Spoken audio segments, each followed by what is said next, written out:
গত পর্ব শেষ হয়েছিল এই জায়গা থেকেই তাদের মধ্যে তুমুল ঝগড়া হচ্ছিল। একে অপরের সাথে মারামারি করার সময় আমরা ইয়নকে দেখতে পাই যে কিনা এটার সমাধান খুঁজে বের করে। কেউ এটার সমাধান না পেলেও ইয়ন খুব তাড়াতাড়ি এটার সমাধান বের করে ফেলেছিল, যার কারণে তারা খুব তাড়াতাড়ি লিও জিয়নকে মেরে ফেলেছিল। লিও জিয়ানকে যখন মারা হয়ে যায় তখন আমরা দেখতে পাই তার যাওয়ার সময় হয়েছে। তাই এখানে ইমোশনাল হয়ে যায় মাস্টার। মাস্টার তাকে বলে, আমি জানি আমাদের আর কখনোই দেখা হবে না। তখন ইয়ান বলে যে আমাদের তো পরের জন্মে অবশ্যই দেখা হবে, কারণ আমি তো আপনার সাথেই থাকি, আপনি খুব ভালো করে জানেন। তখন মাস্টার কান্না করে এখান থেকে চলে যায়। এদিকে আমাদের ইয়লংকে দেখানো হয় যে কিনা তাকে বলে, আচ্ছা এখন থেকে আমি তোমাকে আর আটকাবো না, বিয়ের কথাও বলবো না, কিছুও বলবো না। যেই দিন তুমি মন থেকে আমার কাছে আসবে আমি তোমার অপেক্ষায় থাকবো। এই কথা বলে সে তার কপালে কিস করে তাকে বিদায় জানায়। তখন সে বলে, তুমি কি বর্তমানে আমাকে খোঁজার জন্য আসবে? সে কিছু উত্তর না দিয়েই চলে যায়। সিন পরিবর্তন হয়, আমরা মাস্টারকে দেখতে পাই। মাস্টার যখন তার কাছেই ছিল তখন তাদের সহকর্মী যেজন ছিল, যে কিনা তার সাথেই গিয়েছিল, সে অনেক অসুস্থ ছিল।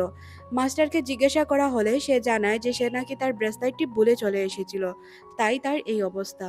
মাস্টার ইয়লংকে খুনি বলে সম্বোধন করে। তখন সে জানায়, মাস্টার আসলে আপনি ভুল করছেন, ইয়লং খুনি নয়, ইয়লং অনেক মানুষের জান বাঁচিয়েছে, সে একজন ভালো ভ্যাম্পায়ার। মাস্টার তখন তাকে জিজ্ঞাসা করে, তুমি কি তার প্রেমে পড়েছো যে তার সম্পর্কে এত ভালো ভালো কথা বলছো? তখন সে জানায়, মাস্টার যে কোনো কিছুই হোক সে অনেক ভালো মানুষ। এদিকে আমাদের লিও জিয়নকে দেখানো হয়, যার কাছে পাওয়ার ছিল।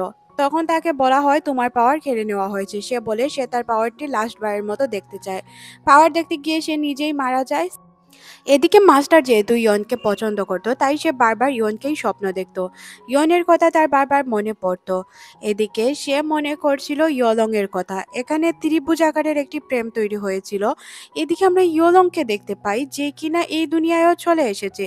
সে মূলত ইয়ানকে খুঁজছে, তার হাতের ব্রেসলাইট ইয়ানের ব্রেসলাইটের সাথে কানেক্ট করা আছে। এদিকে আমরা ইয়ানকে দেখতে পাই, সে মনে মনে ভাবে এই টাইমটা তো আমি আগেও ফেস করে এসেছি। সে দেখতে পায় যে ইয়লং এর হাতে ওই ব্রেসলেটটি জ্বলে উঠেছে, যে ব্রেসলেটটি তার হাতে ছিল। এটা দেখে তো সে অবাক হয়ে যায় আর ইয়োলেনকে থামায়, কিন্তু দেখতে পায় ওই মেয়েটি ইয়োলন নয়। মাস্টার যখন খাবার খাচ্ছিল ইয়ন তাকে জানায়, মাস্টার আপনি এত তেলযুক্ত খাবার খাবেন না, কারণ আপনার বয়স হয়েছে।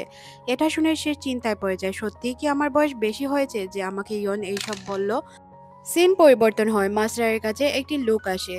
লোকটি এসেছিল কিছু কথা বলার জন্য মাস্টারকে। মাস্টারকে সে জানায় সে মাঝে মধ্যেই দেখে তার গলা কাটা। মাস্টার তখন তার অতীত দেখতে চায়। অতীত দেখার জন্য সে জানতে পারে যে মাস্টার একজন গার্ড ছিল। সে একটি মহিলাকে বাঁচানোর জন্য অন্য একটি মহিলাকে খুন করে ফেলেছিল।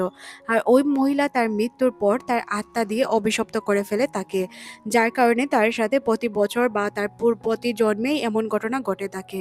তাই তার অতীতে গিয়ে এটা সমাধান করে আসতে হবে। এদিকে আমরা ইয়নকে দেখতে পাই, মাস্টার তার চুল আঁচড়ে দিচ্ছিল আর তাকে প্রস্তুত করছিল অন্য দুনিয়ায় যাওয়ার জন্য। তখন সে কিছুটা ইমোশনাল হয়ে হাসতে শুরু করে, কারণ মাস্টার ছোটবেলা থেকেই তাকে এইভাবে বড় করেছিল। মাস্টারও ইমোশনাল হয়ে তার ফোনটি তাকে দিয়ে দেয়, বলে তুমি এখন থেকে তোমার সেলফোন নিয়ে যেতে পারবে। এই কথা শুনে সে মাস্টারকে জড়িয়ে ধরে। মাস্টার তার পিছনে কিছু শক্তি পাঠিয়ে দেয় আর তাকে জানায়, তুমি যেহেতু অতীতে যাচ্ছ, ইয়লং এর সাথে তুমি কোনো সম্পর্ক রাখতে পারবে না। তুমি খুব ভালো করেই জানো ইয়লং এর সাথে সম্পর্ক রাখলে তোমার জন্য ক্ষতি হতে পারে। তাই সে বলে আচ্ছা, সে ইয়লং এর সাথে কোনো সম্পর্ক রাখবে না। ইয়লং এখানে আসার পর ওই লোকটিকে দেখতে পায় যে কিনা তার ক্লায়েন্ট ছিল, যার মৃত্যুর রহস্য খোঁজার জন্য তাকে এখানে পাঠানো হয়েছিল। সে যখন একটি রেস্টুরেন্টে প্রবেশ করে তখন দেখতে পায় রেস্টুরেন্টে তুমুল মারামারি হচ্ছে। পিচ্চি একটি বাচ্চাকে বাঁচানোর জন্য সে নিজে ফাইট করতে শুরু করে আর পিচ্চি বাচ্চাটিকে বাঁচাতে সাকসেস হয়। পিচ্চি মেয়েটিকে বাঁচাতে গিয়ে সে নিজেও একটু ঘায়েল হয়ে যায়। তখনই এখানে মাস্টার চলে আসে। মাস্টারকে দেখে সে অবাক হয়, মনে মনে ভাবে আমার মাস্টার আমাকে বাঁচানোর জন্য এসেছে। তখন মাস্টার তার হাত ছেড়ে দিলে সে অনেক ব্যথা পায়। মাস্টারের হাতে ব্যথা পেয়েছিল তাই সে তাকে ব্যান্ডেড করে দেয়। মাস্টার জিজ্ঞাসা করে এটা কি? তখন সে তাকে কিছুই বলে না আর বুঝতে পারে এটা মাস্টার নয়, মাস্টারের মতো দেখতে লোক। সে মনে মনে ভাবে যখনই সে অতীতে এসেছে তখনই মাস্টারের মতো কোনো লোক তার ক্লায়েন্টের সাথে জড়িত ছিল। তাই সে চিন্তা করে মাস্টারের কাছে যাবে আর তার কাছ থেকে পুরো সত্যটা নিয়ে আসবে। আর যদি সে পেয়ে যায় ওই লোকটিকে যার তদন্ত করার জন্য সে এসেছে বা তার অভিশাপ মুক্ত করার জন্য এসেছে, ওই লোকটিকে খোঁজার জন্য সে মাস্টারের কাছে যেতে চায়। আসলে যে গার্ড ছিল সে ছিল রাজার গার্ড। ইয়ান মাস্টারকে খোঁজার জন্য একটি জায়গায় চলে আসে। জায়গাটি মরুভূমির উপরে ছিল, পাহাড়ের চূড়ায় একটি বাসা ছিল। তখন তার মনে পড়ে যায় ওই টাইপের বাসাতে আসলে মানুষকে খুন করে তাদের মাংস দিয়ে রান্না করে আবার তাদেরকেই খাওয়ানো হতো, বলতে অন্য মেহমানদের মেহমানদারি করা হতো। এইসব সে মুভিতে দেখেছে। যেহেতু সে এইসব মুভিতে দেখেছে তখন তার অনেক বেশি ভয় লাগে আর জানতে পারে যে ওই জায়গার ওনার হচ্ছে একটি মহিলা। তখন সে দেখতে পায় ওই ঘটনাগুলো যে মানুষের রক্ত দিয়ে কিছু জিনিস বানিয়ে তাকে খাওয়ানো হচ্ছে। ভয়ে সে এখান থেকে পালানোর চেষ্টা করে। পালানোর সময় সে ওই কাপলটিকে দেখতে পায়। যেহেতু সে নিয়াংকে খুঁজে পেয়েছিল তাই সে এখান থেকে চাইলেও আর যেতে পারবে না, কারণ পুরো সত্যটা তো তাকে জানতে হবে। সত্যটা জানার জন্য তাকে এখানে থাকতে হবে, এটা বাধ্যতামূলক। তাই সে এই জায়গায় থাকতে বাধ্য হয়। কিন্তু তার অনেক বেশি কষ্ট হচ্ছিল কারণ সে খাবার খেতে পারছিল না। একজন লোক যদি খাবার না খেতে পারে তাহলে কিভাবে থাকতে পারে। ওই কাপালের কাছে সে চলে আসে, নিয়াংকে বলে এখান থেকে চলে যেতে, না হয় তার ক্ষতি হতে পারে। কিন্তু এখান থেকে তারা কেউই যেতে চাচ্ছিল না। তার কথাকে কেউ আমলেই নিচ্ছিল না, তাকে পাগল মনে করছিল। তখন সে রান্নাঘরে একটি বই খুঁজে পায় আর বুঝতে পারে যে এখানে কারো মৃত্যু হয়েছে। তখনই আমরা ইয়লাংকে দেখতে পাই যে কিনা বুঝতে পারে ইয়ান চলে এসেছে, তাই তার ইয়ানের সাথে দেখা করতে যাওয়া উচিত। ইয়ানও তাকে দেখে অনেক বেশি খুশি হয়ে যায়, তাকে জড়িয়ে ধরে। তারপর তাকে জিজ্ঞাসা করে তোমার ব্যথা কি সেরে গিয়েছে। তখন সে বলে ওটা ৩০০ বছর আগের কথা। এখানে সে বুঝতে পারে যে সে যত বছর আগেই যাক না পিছিয়ে যাক না কেন সে তাকে দেখতে পারবে। সে অনেক বেশি কষ্ট পায়, তাকে জড়িয়ে ধরে আর কান্না করতে শুরু করে। তখনই তার মাস্টারের কথা তার মনে পড়ে যায়। মাস্টার তাকে বলেছিল যে ইয়লাং থেকে দূরত্ব বজায় রাখতে, কারণ ইয়লাং তার যে কোনো ক্ষতির কারণ হতে পারে। ভ্যাম্পায়ার আর মানুষের মধ্যে কখনোই ভালোবাসার সম্পর্ক হয় না। তাই সে এটা তাকে জানিয়ে দেয়। ইয়লাং যখন জানতে পারে তখন সে বলে কেউ আমাদের আলাদা করতে পারবে না, এটা আমি তোমাকে বলে দিলাম। আমি যে কোনো কিছু করতে রাজি আছি শুধু তোমার জন্য।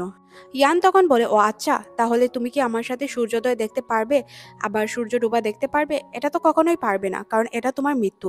তুমি যদি সূর্যের আলোতে যাও তাহলেই তুমি মারা যাবে। এই কথা বলে সে এখান থেকে চলে যায়। আসলে সে কথাগুলো অনেক কষ্টে বলেছিল, কিন্তু ইয়লাং হারের পাত্র ছিল না। সে উল্টো সূর্যের আলোর কাছে যায় আর তার হাত রাখে। সে মূলত চাচ্ছিল যে এই সূর্যের আলোকে জয় করেও সে ইয়ংকে বিয়ে করতে। আসলে সে ইয়ংকে অনেক বেশি ভালোবাসতো। এদিকে আমাদের ভ্যাম্পায়ার হান্টারকে দেখানো হয় যে কিনা অনেক শক্তিশালী ছিল। সে একটি এমন জিনিস তৈরি করছে যেটা দিয়ে সে খুব সহজেই ভ্যাম্পায়ারকে খুন করতে পারবে। ওই জিনিসটি যখন তৈরি হয়ে যায় বা অস্ত্রটি, এটি একটি তীর ধনুক টাইপের ছিল আর কি। এদিকে ইয়ানের অনেক বেশি ক্ষুধা লেগেছিল, যার কারণে সে খাবার খুঁজছিল। স্বপ্নের মধ্যেও সে দেখতে পায় যে ওই খাবারগুলোতে মানুষের রক্ত, মানুষের মাংস মিশে আছে। সে অনেক বেশি ভয় পেয়ে যায়, ভয়ে চিৎকার করে এখান থেকে বেরিয়ে যায়। মহিলাটি মনে মনে ভাবে এই মেয়ের কি হলো, এত চিৎকার করছে কেন। তখনই সে তার মাস্টারকে দেখতে পায়, বলতে মাস্টারের মতো দেখতে যে লোকটা ওইটাকে দেখতে পায়। লোকটি বিড়ালকে কিছু খাবার দিচ্ছে। তখন সে বুঝতে পারে এই খাবারগুলো সে খেতে পারবে, তাই সে খাবারগুলো নিয়ে সাথে সাথেই খেতে শুরু করে দেয়। মাস্টার তাকে জিজ্ঞাসা করে আচ্ছা, তুমি বাসার রান্না করা খাবার কেন খাও না। তখন সে বলে ওই খাবার আমার টেস্ট অনুযায়ী না, তাই আমি খাই না। তখনই সে ওই কাপলকে দেখতে পায়। কাপলকে দেখে সে কাপলের কাছে যায় আর তাদেরকে জিজ্ঞাসা করে তারা কোথায় যাচ্ছে। তখন তারা বলে তারা একটু শহরে ঘুরতে যাচ্ছে। সে তখন জানায় যে সেও তাদের সাথে যেতে চায়। রেস্টুরেন্টে বসে তারা খাবার খাচ্ছিল। খাবার খাওয়ার সময় সে দেখতে পায় যে তাদের মধ্যে হয়তো কিছু সিক্রেট রয়েছে যারা হাজব্যান্ড ওয়াইফ স্বীকার করছে না, বা তারা কোনো কিছুই তেমন কথা বলতে চাচ্ছে না আর কি, এমন টাইপের। যদিও হাজবেন্ড কিছু বলতে চায় ওয়াইফ তাকে নিষেধ করে দেয় এমনটা। এদিকে সবাই যখন খাবার খেয়ে উঠে চলে যাচ্ছিল কিন্তু মাস্টার এখানে বসে থাকে। তখন আমরা জানতে পারি যে মাস্টার নিয়াং এর উপর নজর রাখছিল। এদিকে ইয়ানকে দেখানো হয় যে বাজার থেকে অনেকগুলো সবজি বা ফল টল এইসব কিনছিল। তখনই মাস্টার তার কাছে আসে। মাস্টার তার সাথে অনেকক্ষণ কথা বলে জানতে পারে যে সে তার কোনো আত্মীয়কে খুঁজে এখানে এসেছে। তখন সেও জানতে পারে হয়তো কোনো কারণবশত সে এখানে এসেছে। তারপর তারা দুইজন কারোর সাথে কথা বলে। এখান থেকে আমরা জানতে পারি মাস্টার মূলত এখানে রাজার গুপ্তচর হয়ে কাজ করছিল। আর রাজার লোকেরা তাকে যে কোনো সময় যে কোনো নিউজ দিত। এখানে ইয়ন কোনো কিছুই বুঝতে পারে না। ইয়ন যখন তার সাথে গল্প করছিল তখন তার চাবি নিচে পড়ে যায়। তখন সে জানতে পারে যে সিক্রেট অফিসার হচ্ছে সে। আসলে যেরকম রাজার সিক্রেট অফিসার থাকে ওই টাইপের অফিসার আর কি। বোঝার পর সে অনেক বেশি ভয় পেয়ে যায় আর বুঝতে পারে হয়তো এই অফিসারটি বা এই গুপ্তচরটি তাকে মেরে ফেলবে। সে চাকুও বের করে নেয়, কিন্তু তার হাতে থাকা প্লাস্টারটা দেখে সে আবারও চাকু লুকিয়ে ফেলে। মনে মনে ভাবে যে তাকে মারবে না। এখানে ইয়ং এমনভাবে অভিনয় করে যে সে তো ভালোভাবে পড়তেই পারে না, আর তাকে এটা ফেরত দিয়ে এখান থেকে যাওয়ার চেষ্টা করে। সে অনেক ভয়ে ছিল, তাই তাড়াহুড়া করে যাওয়ার চেষ্টা করছিল। তখন মাস্টার তাকে তার রুমে ছাড়তে যায়। মাস্টার তার রুমে তাকে ছাড়তে গেলে আবার বলে, আচ্ছা এক কাজ করো, আমরা ছাদে যাই। ছাদে গিয়ে তারা দেখি। তারপর সে বাধ্য হয়ে ছাদে যেতে। ছাদে বসে তারা দুইজন যখন গল্প করছিল তখন ইচ্ছে করে সে নামটি বুল লেকে। ইয়াং তার নাম বুল দেখে সাথে সাথেই ঠিক করে দেয়। তখন সে বুঝতে পারে যে মাস্টার তাকে ধরার জন্য এই কাজ করেছে। তখন সে মাস্টারকে জানায় সে কখনোই তার সত্যটা কারো সামনে আনবে না। সে প্রমিস করছে সে কাউকে কোনো কিছু বলবে না, তাকে যাতে খুন না করা হয়। তখন সে বলে, এই জায়গায় আসতে আমি কতটুকু কষ্ট করেছি এটা তোমার কল্পনার বাহিরে। তুমি কখনো এটা কল্পনা করে কাভারেজ করতে পারবে না। তখনই এখানে ইয়লাং চলে আসে আর মাস্টারের সাথে তার তুমুল মারামারি শুরু হয়ে যায়।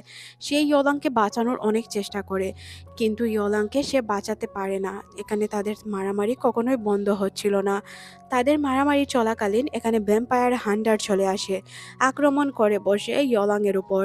ইয়লাংকে আক্রমণ করার পর ইয়লাং তাদেরকে রিপিট আক্রমণ করতে চায়, কিন্তু সে আক্রমণ করতে পারে না, কারণ তাদের খাতে যেহেতু স্পেশাল ওই জিনিসটি ছিল, যার কারণে সে এমনভাবে বন্দী হয় নিজেকে ছাড়াতে পারে না। ইয়ানের ওপর গুলি লেগে যায়। ইয়ান যখন গুলি খায় তখন সে নিচে পড়ে যায়। এখানে ইয়লাং তার এই অবস্থা দেখে তাদেরকে মারতে শুরু করে। তখনই মাস্টার এখানে চলে আসে। তখন সে তাদের দুইজনকে প্রমিস করতে বলে যে তারা যাতে একে অপরের সাথে কখনোই ঝগড়া ঝামেলায় না জড়ায়। দুইজন যখন প্রমিস করা শেষ হয়ে যায় তখন সে হাসতে শুরু করে আর তাদেরকে জানায় সে কখনো আহতই হয়নি। ঘটনাটি এমন ছিল তার ফোনের কারণে সে কিছু করতে পারেনি। এখান থেকে সে তাড়াতাড়ি চলে যায়। ইয়লং তার সাথে সুন্দর মুহূর্ত কাটাতে চাইলে সে বলে, তোমার জায়গায় যদি কোনো কুকুরও থাকতো তাহলে আমি তাকে সেভ করতাম। আসলে এখানে সে তার সাথে তার ফিলিংস শেয়ার করতে চাচ্ছিল না। তবে ইয়লং এইসব একদমই পছন্দ করছিল না, সে তার সাথে ভালোভাবে থাকতে চাচ্ছিল। তখন সে তাকে কিস করতে চায়। তার মাস্টারের কথা তার মনে পড়ে যাওয়ায় সে তার থেকে দূরত্ব বজায় রাখে আর বলে, প্লিজ এইসব চলবে না, তুমি আর আমি কখনোই এক হতে পারবো না। তারপর সে এখান থেকে মাস্টারের কাছে চলে যায়। মাস্টারের সাথে অনেক বিষয় নিয়ে গল্পগুজব করছিল। তখন মাস্টার তাকে জানায় সে এখানে আসার জন্য অনেক কিছু করেছে, অনেক মিশন তাকে পার করতে হয়েছে। তখন সে দেখতে পায় তার দুইজন সহকর্মী তার সাথে দেখা করার জন্য এসেছে। ওই দুজন সহকর্মীর মধ্যে একজন ছিল তার ক্লায়েন্ট। আর ক্লায়েন্টকে দেখে সে অনেক বেশি ভয় পেয়ে যায়। তাই ওই কাপলের রুমে চলে যায় আর তাদেরকে বলে, তোমরা তাড়াতাড়ি পালাও, কারণ তোমাদের মারতে কেউ এসেছে। তখনই ওই রুমে তারা চলে আসে। চলে আসার কারণে সে আর এখান থেকে পালাতে পারে না। তাদের দুইজনকে সেভ করার জন্য সে অনেক চেষ্টা করে, কিন্তু তাদের সেভ করার আগেই এখানে মাস্টার চলে আসে আর মাস্টার এসে ওই নিয়ান মেয়েটির হাজবেন্ডকে মেরে দেয়। নিয়ান মেয়েটির হাজবেন্ডকে মেরে দেওয়ার পর তারা সবাই নিয়ানের পিছে যেতে শুরু করে। তখনই আমাদের ইয়নকে দেখানো হয় যে কিনা তাদেরকে বাঁচানোর জন্য দৌড়াতে শুরু করে। ইয়ন খুব ভালোভাবেই জানে যদি তার ক্লায়েন্ট তাকে মেরে ফেলে তাহলে অনেক বড় প্রবলেম ক্রিয়েট হবে। তাই সে এখান থেকে দৌড়ে চলে যায় তাকে বাঁচানোর জন্য, কিন্তু ঘটনা উল্টো করে যায়। এখানে সে তাকে চাইলেও আর বাঁচাতে পারে না। যেহেতু তাকে বাঁচাতে পারেনি তাহলে সে মনে করে হয়তো তার মিশন আনসাকসেসফুল। এখানে সবাই অনেক বেশি ভয় পেয়ে যায়। মনে মনে ভাবে যে এই বলটি আমাদের যে কোনোভাবে খুঁজে বের করতে হবে। এখান থেকে সে জানতে পারে ওই দুই হাজবেন্ড আর ওয়াইফ ছিল সিপাহী। তারা মূলত এখানে গুপ্তচর হয়ে এসেছিল কিছু তথ্য নেওয়ার জন্য। তাদের কাছে একটি বল রয়েছে, যেই বলের মধ্যে অনেক তথ্য রয়েছে। এইসব জানার জন্য তারা মূলত এখানে এসেছিল। সবাই সন্দেহ করতে শুরু করে ইয়ানকে, কারণ ইয়ান তাদেরকে বাঁচানোর চেষ্টা করেছিল। তখন ইয়ান তাদেরকে জানায় যে তারা এইসব করেনি। ইয়ানকে মারার জন্য সবাই তার উপর তেড়ে আসে। ইয়ান বলে, আমি আপনাদের সাহায্য করতে পারি। ইয়ানকে মারার জন্য দুই সহকর্মী আসলেও এখানে আমরা দেখতে পাই মাস্টার তাকে মারতে চায় না। তখন সে জানায় সে চাইলে তাদেরকে হেল্প করতে পারে, তাদেরকে যদি সে হেল্প করে তাহলে তারা খুব তাড়াতাড়ি খুনিকে ধরতে পারবে। তখন তারা রাজি হয়ে যায় তাকে হেল্প করার জন্য। সে বলে, আমার বুদ্ধি অনেক বেশি, আমি আমার বুদ্ধি খাটিয়ে এখানে সবকিছু তথ্য খুঁজে বের করতে পারবো, প্লিজ আমাকে একটু সময় দিন। তারাও তাকে সময় দিতে রাজি হয়ে যায়। লিয়ান বলে, এখানে অবশ্যই তৃতীয় কোনো জাসুস রয়েছে, কিন্তু জাসুসটিকে এটাই আমাদের খুঁজে বের করতে হবে। তৃতীয় জাসুস ওই লোকটি হবে যে কিনা কিছুদিনের মধ্যে এখানে এসেছে। তখন তারা অবাক হয়ে যায় যে কিভাবে তারা তৃতীয় জাসুসকে খুঁজে বের করবে। সবাই তো এখানে তাকেই মারার পিছনে লেগেছিল। সবাই মনে করছিল হয়তো তৃতীয় জাসুস সে, কিন্তু সে তো তৃতীয় জাসুস ছিল না। তাহলে তৃতীয় জাসুস কে ছিল? তাদেরকে অবশ্যই খুঁজে বের করতে হবে। কিন্তু ঘটনা এখানে উল্টো ছিল। তাকে মারার জন্য সবাই প্রস্তুত ছিল। কিন্তু বাহিরে তুফান থাকার কারণে তাকে কেউ মারতে পারে না। আর সে এদিকে চলে আসে সবকিছু তন্ন-বিন্ন করে খোঁজার জন্য। কিন্তু এত কিছু করার পরও সে কোনো তথ্য পায় না। তথ্য না পাওয়ার কারণে সে অনেক বেশি ভয় পেয়ে যায়। কিভাবে সে নিজেকে মৃত্যুদণ্ড থেকে বাঁচাবে। এরপর তার মিশনও আনসাকসেসফুল। এখান থেকে সে জানতে পারে নিয়ান আসলে ওই মেয়েটির নাম না। এখানে যে রিসোর্টের ওনার ছিল তার নাম মূলত নিয়ান ছিল। সে ভুল কাউকে হয়তো সেভ করার চেষ্টা করছিল। যাকে মারা হয়েছে ভালোই হয়েছে। আর ওই যে সিপাই যে কিনা তাকে মারবে, ওই সিপাইয়ের সাথে তার রিলেশন ছিল। সে মনে করেছিল সিপাই তাকে ধোঁকা দিয়েছে তাই সে বিয়ে করে ফেলে। সিপাই যখন ফিরে আসে তাকে বলে বিয়ে করার জন্য, সে তখন তার হাজবেন্ডের প্রতি দুর্বল হয়ে পড়েছিল, যার কারণে তার কাছে ফিরে যেতে চায় না। হয়তো এই জন্যই তাদের খুন বা এইসব ঝামেলা হতে পারে, সে এটা মনে করে। কিন্তু ঘটনা কি এখনো সে সত্যটা জানতে পারে না। কিন্তু এখানে সে যখন সবকিছু খোঁজাখুঁজি করছিল তখন মাস্টার সহ সবাই ছিল। হোটেলের যে ওয়েটারটি ছিল তার উপর তার সন্দেহ হয়, তাই মাস্টার তাকে সাথে সাথে মেরে ফেলে। মারার পরই সে দেখতে পায় ওই লোকটির হাতেই বল ছিল। বলটি খুঁজে পাওয়ার পর সে অবাক হয়ে যায়। আসলে সে মহিলাটি মারা যাওয়ার আগে এই বলটি তার কাছে রেখে গিয়েছিল, বলতে টেবিলের নিচে রেখে গিয়েছিল যাতে সে যে কোনোভাবে খুঁজে পায়। যখন সে বলটি খুঁজে পায় তখন সে দেখতে পায় রাজার বিরুদ্ধে ষড়যন্ত্র করা হচ্ছে রাজাকে মারার জন্য। তাও আবার ডেট দেওয়া রয়েছে কত তারিখ রাজাকে মারতে হবে। এইসব জানার পর তারা বুঝতে পারে যে রাজার বিরুদ্ধে ষড়যন্ত্রকারী এরাই ছিল। তাহলে তাদের রাজাকে তাদের সেভ করতে হবে। এদিকে মাস্টার অসুস্থ ছিল। মাস্টারের জন্য সে অনেক স্যুপ তৈরি করে যেগুলো খেয়ে সে তাড়াতাড়ি ঠিক হয়ে যাবে। মাস্টার স্যুপটি খাওয়ার পর একদমই ভালো লাগে না, কিন্তু সে বাধ্য হয়ে স্যুপটি খায়। আর মাস্টার এখানে তার প্রেমে পড়ে যায়, এই জন্য মূলত সে এইসব করছিল।